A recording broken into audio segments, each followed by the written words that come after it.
Hello, welcome to Rights of Women. I'm here in Sheffield, my hometown today, which is really nice.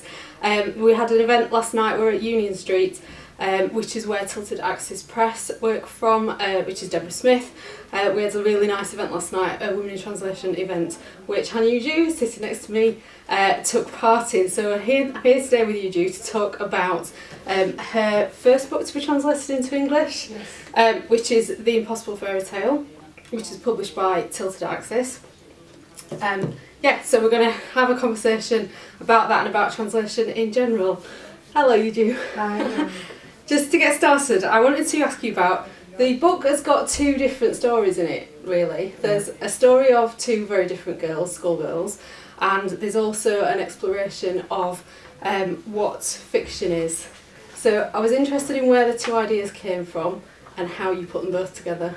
Okay, I always try to write about what fiction is and what fiction has to be, because I think it's partly when I first published my short story, I confronted many negative opinions, which is saying this is not a real narrative or this is not a fiction.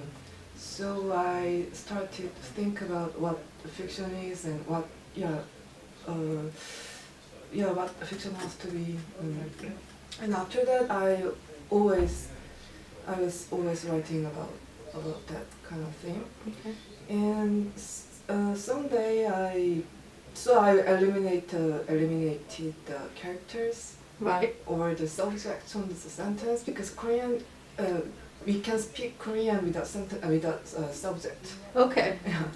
So I experimented that kind of thing, and someday I thought if the character visit me to discuss about fiction, it would be interesting. So I made some characters, like two schoolgirls, and then suddenly the kind of things combined in my head. Yeah. That's how it started. All right, great. And so the second question is carried on from that, really, because you're questioning what fiction is, what it can be, and what is it about that interests you? I think the concept of fiction is not yet fixed. Okay. Or determined, but everyone says there is a determined rule of a fiction. So I was always doubtful. So that's why I became a kind of formalist. Yeah. And I am always explorer to find the concept, the real concept, but I don't believe there is some kind of real concept of fiction. Yeah. Right. Brilliant.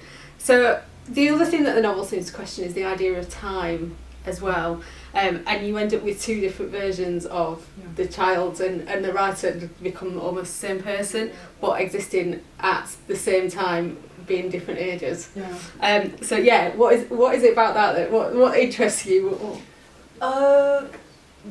That was not determined at the step of this novel. Okay. No, that was not determined at first. Yeah. And but I always thought the novel is about time, because there can be no characters or there can be no real story, but there should be certain amount of time in a novel. Yeah.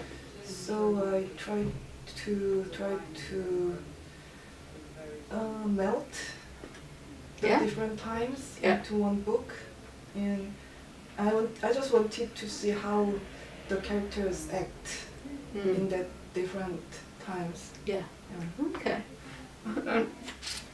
And then I wanted to ask about the style of your writing, because you use a lot of repetition in the sentences and the paragraphs, but also the ideas keep reoccurring and coming back again. Do you plan all that out before you start writing, or does something come along and then you play with it and see where it goes? really, but I think repetition is kind of my style now. Yeah, because I don't believe the sentences or the language because they are not enough to describe or explain properly. Mm-hmm. So they are not enough for me. So I repeat some sentences or words and see how they change and how they convey the different meanings. Yeah. Changing. Yeah, and it follows on to the idea about it being translated, because I know if you read the back of the book, so I should have mentioned that Janet Hong translated it into English, and she talks at the back of the book about the difficulties of translating that sort of writing and finding a substitute word. And I wondered how you worked with Janet when she did the translation. Were you really involved? Have you read it? I actually did not read it because we exchanged lots of emails, so I felt like I read this Okay. already. But the process was quite hard. Not for me, but I think Janet is a really brilliant translator, so she asked me lots of questions about the meanings or the holes I made accidentally.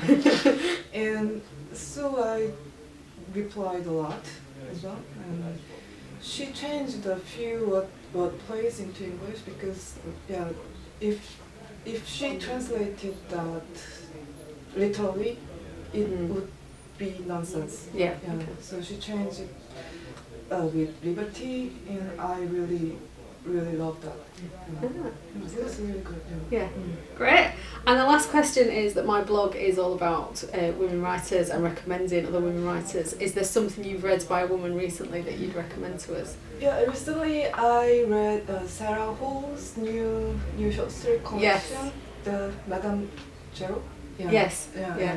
It was brilliant. Yeah, I really liked the first story, the Mrs. Fox. Yes. Yeah, it was really nice. And recently I also read Clarice Lispector's last work, The Hours of Star, right, which is really brilliant. Yeah. I've never read any Clarice Lispector. It's on my list, but Sarah Hall's my favourite writer. Oh, really? So it's really nice to hear a recommendation for her. Yeah, I should read other works. Yes. Sarah Hall's. Yeah, she's really good. Yeah. Fantastic. Thank you very much, Yujoo, for joining us. The Impossible Fairytale, published by Tilted Access, it's a really interesting piece of work. I would highly recommend reading it. There is a link below to my review if you're watching this on YouTube, and there are links below to buy the book. Thank you, Yujoo. Thank you.